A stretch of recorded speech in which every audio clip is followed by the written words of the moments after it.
Hi అండి, అందరికీ welcome back to Tanvi Reddy vlogs. ఈరోజు పన్నీర్ బిర్యానీ చేస్తున్నానండి. సో ఫస్ట్ పన్నీర్ని ఫ్రై చేసుకోవాలి. ఆయిల్లో ఉప్పు, కారం, పసుపు వేసుకోవాలి. అలాగే పెప్పర్ కూడా వేసుకోవాలి. నేను పెప్పర్ వేసుకుంటాను, నాకు ఇష్టం అలాగా.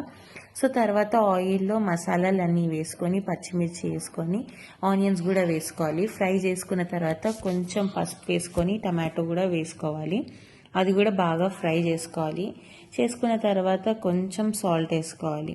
సాల్ట్ వేసుకున్న తర్వాత బాగా మగ్గనించిన తర్వాత బిర్యానీ మసాలా, ధనియాల పౌడర్, ఇంకా గరం మసాలా వేసుకోవాలండి. అవన్నీ వేసుకున్న తర్వాత ఒక్కసారి మిక్స్ చేసుకొని నేను కొంచెం పెరుగు వేసుకున్నాను గ్రేవీ కోసం. సో పెరుగు వేసుకునేటప్పుడు సిమ్ చేసుకోవాలండి స్టవ్ ఎప్పుడైనా. సో పెరుగు వేసుకున్నాక పన్నీర్ని ఒక్కసారి వేసుకొని కలుపుకోవాలండి. తర్వాత కొత్తిమీర వేసుకోవాలి లాస్ట్కి.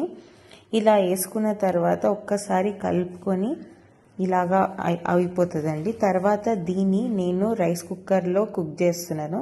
సో ఆల్రెడీ రైస్ కుక్కర్లో నేను రైస్ కడిగి పెట్టుకున్నాను. ఇది అలా వేసుకున్న జస్ట్ ఒక్కసారి మిక్స్ చేసుకొని ఆన్ చేసుకోవడమే. ఇలా రెడీ అయిపోయింది. చాలా బాగుందండి, ఒక్కసారి ట్రై చేయండి. Thank you.